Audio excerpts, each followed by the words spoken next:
L'actualité à la une ce matin, le Salon international du tourisme et de l'hôtellerie de Ouagadougou referme ses portes avec des prix aux professionnels. Plusieurs personnes ont été distinguées pour la qualité de leur travail. Certificats et trophées sont les récompenses cette année. La 59e promotion du SND est prête pour les services publics. Les appelés ont été envoyés après un temps de formation sur la citoyenneté et le civisme, les consignes des chefs avant un an de sacerdoce dans cette édition. Bonjour et bienvenue au 13h15 de la télévision du Burkina. Tout d'abord, cette rencontre du nouvel ambassadeur des États-Unis au Burkina avec le Premier ministre. Les deux personnalités ont parlé des relations entre Washington et Ouagadougou. On écoute le diplomate américain à sa sortie d'audience. Nous sommes très contents de nos relations, d'excellentes relations pour le moment entre les États-Unis et le Burkina Faso. Comme vous le savez, votre président vient de faire une tournée aux États-Unis. Notre ambassade et notre présence ici au Burkina est là depuis les années 60. Nous sommes là pour le long terme. Et le Burkina, nous avons plusieurs volets pour lesquels nous entretenons de très bonnes relations avec le Burkina Faso, dont l'économie, le développement économique et la croissance économique. Ça, c'est un grand volet que nous travaillons ensemble avec le Burkina Faso. Et comme vous le savez, il y a notre Millennium Challenge Account qui est là pour à peu près 500 millions de dollars pour 5 ans, 4 ans. Mais nous avons tout un tas de volets dont la sécurité interne et sécurité internationale, où nous travaillons ensemble. Le volet capacité humaine, développement de capacité humaine, santé, éducation, les jeunes, les femmes, etc. Nous avons le volet bonne gouvernance, dont nous travaillons ensemble, essayer de développer les institutions, tant politiques qu'administratives, travailler avec les sociétés civiles. Et nous avons le volet les défis internationaux qui sont toujours là avec nous, le terrorisme, les réfugiés, et tout ça qui se passe dans le monde. Et ce qui affecte le Burkina affecte les États-Unis, ce qui affecte les États-Unis affecte le Burkina. Tout le monde est interconnecté et nous avons besoin de partenaires comme le Burkina Faso. Le nouvel ambassadeur des États-Unis au micro de Jacques Lamissa Tarpaga. Et puis, puisqu'il est question de croissance, les finances publiques de l'UEMOA devraient s'aligner désormais sur 6 nouvelles directives. Le Trésor public les explique aux étudiants de l'ENAREF. Plusieurs d'entre eux seront chargés de la mise en œuvre à l'horizon 2017. C'est Sylvestre. Les étudiants de l'École nationale des régies financières ENAREF face au directeur général du Trésor et de la comptabilité publique et son staff. Le temps d'une conférence publique, ils vont échanger sur le nouveau cadre harmonisé des finances publiques au sein de l'UEMOA. Il s'agit de permettre à ces futurs cadres des finances de s'approprier les innovations en matière de gestion communautaire des finances publiques et les préparer à la mise en œuvre efficace et efficiente des 6 nouvelles directives rénovant le cadre harmonisé des finances publiques au sein de l'UEMOA, adoptées en 2009. Il y a d'abord le budget programme. Donc nous passons d'un budget de moyens à un budget donc de résultats. Il y a également la question des ordinateurs multiples. Actuellement, nous avons un seul ordinateur au niveau du budget de l'État. Nous aurons dorénavant plusieurs ordinateurs. Nous avons également les droits constatés. Actuellement, le prix des droits constatés tel que nous le connaissons doit évoluer. Donc c'est vraiment un ensemble d'innovations que nous permettons donc de partager donc cela avec donc les étudiants. Cette conférence se présente comme un cadre participatif de discussion pour changer des cours classiques. Elle va permettre aussi de recueillir les avis et commentaires de ces futurs cadres de premier plan. Ces conventions publiques ont l'avantage donc de poser un certain nombre de problématiques que nécessairement ils ne voient pas, les autres ne voient pas en classe, mais aussi et surtout de débattre avec les étudiants. Nous avons affaire à des cadres donc, qui vont bientôt sortir, et donc il est important pour eux d'avoir, je dirais, donc, dans leur cursus, donc, des thèmes dans lesquels, par lesquels ils peuvent donner donc, leur opinion, leur point de vue, d'autant plus que nous sommes dans un processus d'intégration régionale et il est important d'avoir donc l'avis de ces élèves-là qui sortent bientôt et qui seront donc sur le terrain. L'application du nouveau cadre communautaire des finances publiques UEMOA est prévue pour être effective à partir du 31 décembre 2017. C'est dit donc que ces futurs cadres seront au cœur du dispositif de sa mise en œuvre. Leur intérêt et leur engagement pour son appropriation est indispensable afin de permettre au Burkina Faso de rester fidèle à sa bonne réputation en matière d'application des tests communautaires. C'est fini pour le Salon international du tourisme et de l'hôtellerie de Ouagadougou, édition 2013. Hier, le comité d'organisation a fait son bilan. Selon les responsables, toutes les activités ont été exécutées avec succès. À la clôture, les professionnels du tourisme ont été récompensés. Ils repartent avec des attestations et des trophées. Karim Namano. L'excursion grand public, l'éductour et les conférences sur les technologies de l'information et de la communication et sur l'eau ont été les principales activités qui ont marqué le CITO 2013. Et 147 stands ont été dressés et gérés avec professionnalisme. Le pari est tenu et voici venu l'instant solennel des récompenses. 3 agences de voyage, 7 établissements touristiques et un guide de tourisme reçoivent des prix spéciaux. Ce prix honore plus de 20 ans de voyage, de reconnaissance, de guidage dans toutes les régions du Burkina. Donc ça me fait tout à fait plaisir et je remercie tout mon personnel. Les cascades, le nord et les hauts bassins remportent respectivement les 3 premiers prix attribués aux régions. Les distinctions des professionnels profitent à Splendid Hotel, à l'hôtel Laïco et à l'ONTB. Les prix du meilleur stand pays reviennent au Mali 3e, la Côte d'Ivoire 2e et le Tchad, pays invité d'honneur, est classé 1er. Nous sommes satisfaits et déjà je vais vous dire que l'année prochaine on sera encore avec une plus forte délégation. Au-delà de la satisfaction, le CITO 2013 aura été un cadre d'échange fructueux. Ce qui était important pour nous, c'est les contacts que les professionnels ont pu tisser avec d'autres professionnels du continent et des professionnels venus d'ailleurs. Parce que c'est cela qui va nous permettre véritablement de positionner nos différentes destinations sur l'échelle donc mondiale. CITO 2013, c'en est fini, les rideaux sont tombés et les artistes, musiciens et danseurs tchadiens font leurs dernières prestations comme pour dire au revoir aux professionnels du tourisme.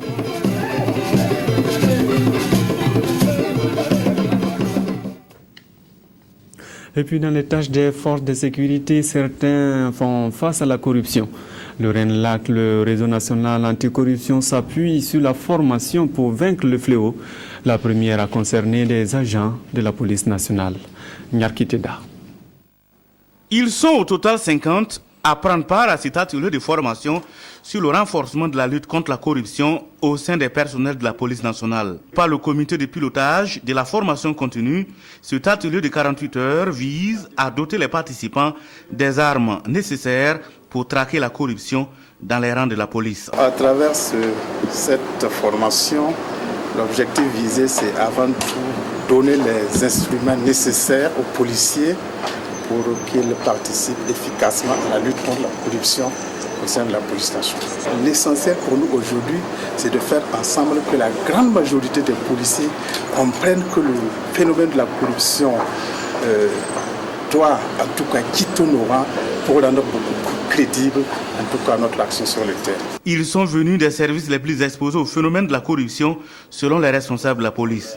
Les conclusions du Forum national sur la corruption, quel engagement pour les personnels policiers, état de la corruption au Burkina Faso, dispositifs juridiques et institutionnels de lutte sont entre autres les thèmes qui ont été abordés. Pour le RENLAC, co-animateur de la formation, cet atelier est le début d'un partenariat.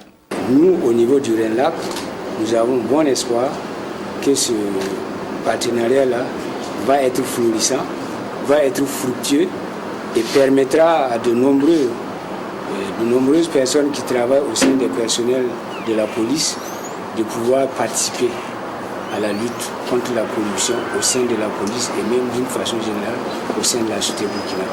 Ce sont donc des policiers bien avertis du phénomène qui retournent dans leurs services respectifs avec le sentiment d'être des relais pour les collègues. Durant ces 48 heures, nous nous sommes imprégnés de ces dispositions internationales qui viennent, disons, réveiller un peu ce qu'il y avait dans le code pénal burkinabé. Donc il faudrait quand même adapter ça aux dispositions internationales. Non seulement je serai plus efficace, et je serai aussi un relais au niveau de mon service par rapport à ceux qui n'ont pas pu prendre part à cette formation. La police nationale qui figure parmi les institutions les plus corrompues au Burkina Faso, selon le RENLAC, a pris l'engagement ferme d'assainir le milieu. Notons qu'à l'occasion de la rentrée solennelle, à l'occasion de l'audience solennelle, de la rentrée judiciaire 2013-2014, placée sous le haut patronage du président du Faso, président du Conseil supérieur de la magistrature, les personnalités invitées le mardi 1er octobre 2013 dans la salle des banquets de Ouaga 2000 sont informés que l'heure limite d'arrivée est fixée à 9h30. C'est une information du protocole d'État. La suite de ce journal avec cette autre formation pour outiller la 59e promotion du service national du développement. La citoyenneté, le civisme et les valeurs de la jeunesse sont les modules dispensés. Les 2100 appelés ont pris la direction des services de l'administration publique. C'est Sylvestre. La main sur le cœur, les appelés de la 59e promotion du service national pour le développement SND témoignent leur patriotisme par l'intonation de l'hymne national. En 5 jours, la tolérance, la solidarité et le patriotisme, vertus fondamentales à la jeunesse, leur ont été inculquées. Les valeurs du civisme sont un peu en recul dans notre pays. Alors donc, cette formation a été initiée justement pour essayer de rattraper le retard dans ce sens. 2100 appelés, composés de volontaires et de fonctionnaires, ont pris part à la formation et sont désormais aptes à servir le pays. Nous avons appris beaucoup de choses, notamment la citoyenneté, le civisme et comment se comporte la vie politique réellement au sein de notre pays. On nous a aussi enseigné beaucoup de modules, genre sur le genre, et l'éco-citoyenneté, et le service patriotique, et la tolérance, les valeurs individuelles, et j'en passe. Voilà, ça a été très bénéfique pour nous, nous jeunes qui sommes le levier du développement de notre nation. Appelés à exercer dans l'administration publique, ils n'attendent que les affectations pour exprimer davantage leur patriotisme. La jeunesse de l'Est veut contribuer à la mise en œuvre de la SCAD. Les jeunes de la région étaient ce week-end au forum régional. C'est une initiative du conseil régional qui a offert 2 jours de partage et de dialogue. Ernest Kambiri. Pour cette 2e édition du forum régional, les jeunes de l'Est ont choisi de renforcer le dialogue entre eux, les collectivités locales, les partenaires et les autorités administratives et politiques. Et c'est autour de la contribution des organisations de jeunesse à la mise en œuvre de la SCAD et au renforcement de la gouvernance locale qu'ils ont déroulé les 2 jours d'échange pour une meilleure prise en compte de leurs préoccupations dans les stratégies et politiques de développement. Dans un message, 10 messages de plaidoyer qui a sanctionné les travaux du forum, Alidou Maïga et ses camarades ont énuméré les difficultés liées à leur pleine participation à la gestion des affaires locales assorties de propositions et recommandations. Ces échanges nous ont permis de mettre en exergue un peu tout ce qu'il y a comme difficultés liées à notre participation. Et c'est ça que nous avons conseillé sous forme de document de plaidoyer et que nous avons soumis à l'ensemble d'autorités, dont les différents points phares qu'on peut ressortir, c'est de souhaiter que ce forum-là soit institutionnalisé, de telle sorte que chaque année, à une période donnée dans la région de l'Est, les jeunes puissent se retrouver avec les élus locaux, nationaux, les autorités, afin que nous dialoguons ensemble pour développer notre région. Et deuxièmement aussi, accompagner le conseil régional de la jeunesse avec un budget de fonctionnement et aussi un budget consistant pour la mise en œuvre de son plan d'action triennal. La centaine de jeunes de l'Est qui avaient à ses côtés des représentants de la Côte d'Ivoire et du Bénin ont souhaité être plus au centre des préoccupations de développement au sein de l'espace CEDEAO. Pour ce faire, ils appellent à l'organisation d'un forum sous-régional. L'objectif, c'était d'apprendre auprès de nos frères burkinabés. Nous sommes en train de mettre en place le Conseil national de la jeunesse chez nous et nous avons appris beaucoup de choses, comment est-ce que ça fonctionne et surtout ce qui nous a marqué, c'est l'engagement des cadres autour de cette jeunesse-là. À travers ce forum, j'ai vu le dynamisme et la façon dont le regroupement de jeunes se passe ici au Burkina Faso. J'ai compris aussi que ma présence ici va contribuer quand même à l'amélioration de tout ce qui se fait aussi dans mon pays. À ce 2e rendez-vous parrainé par le PDG du Diamondi Service et patronné par le Premier ministre chef du gouvernement, tous deux représentés, les jeunes de l'Est ont reçu du matériel roulant et informatique en guise d'accompagnement à cette initiative. Avant de rejoindre leurs localités respectives, le gouverneur de la région de l'Est a invité les jeunes à se retrousser les manches et à se tenir prêts pour les combats futurs. On en vient à cette autre rencontre des jeunes, mais cette fois sur l'environnement. La Fondation EPRI les invite à agir d'urgence pour trouver des alternatives au changement climatique. Des communications ont été données pour sensibiliser cette jeunesse. Adama Koulibaly. Après un peu plus d'un trimestre d'existence, la Fondation April pour l'environnement affûte déjà ses armes. Au détour de ce premier forum des jeunes sur l'environnement, elle entend impliquer la jeunesse burkinabé dans la recherche de solutions au phénomène des changements climatiques. Sous la thématique des changements climatiques, enjeux et perspectives pour la jeunesse burkinabé, plusieurs communications seront présentées à cet effet. Il y aura 3 thèmes que nous allons aborder. Un premier thème, jeunesse et environnement, qui sera animé par le ministère de la Jeunesse. Voilà, c'est un thème en tout cas qui est vraiment très important, où on pourra voir les liens entre la jeunesse, c'est-à-dire surtout les organisations de la société civile des jeunes, et les luttes dans le domaine de l'environnement.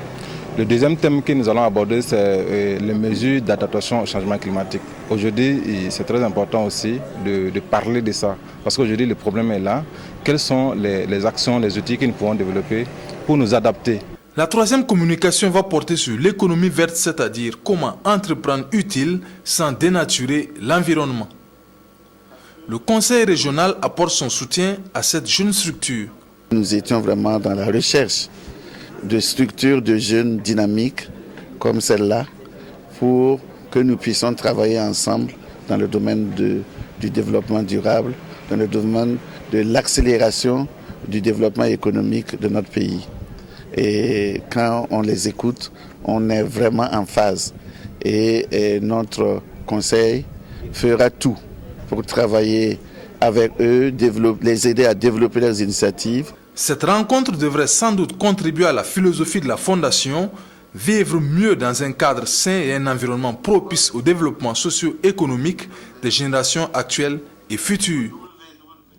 Un mot de santé avec le district sanitaire de Djibo qui a une nouvelle ambulance. C'est un geste du groupe Somita. La société minière qui opère dans la région va aussi construire une maternité pour la ville. C'est Sylvestre. Le geste ne cesse de se répéter au profit de l'administration de la province de Soumou. Et cette nouvelle main tendue du groupe Somika au district sanitaire de Djibo vaut une ambulance d'une valeur de 12 250 000 francs CFA et un chèque d'1 million de francs CFA comme dotation en carburant. Un geste humanitaire qui vient répondre aux préoccupations de la population en matière d'évacuation sanitaire. Et la pose ce jour de la première pierre de la maternité du secteur 4 de Djibo vient aussi confirmer cet engagement de Somika de redistribuer le fruit de ces activités.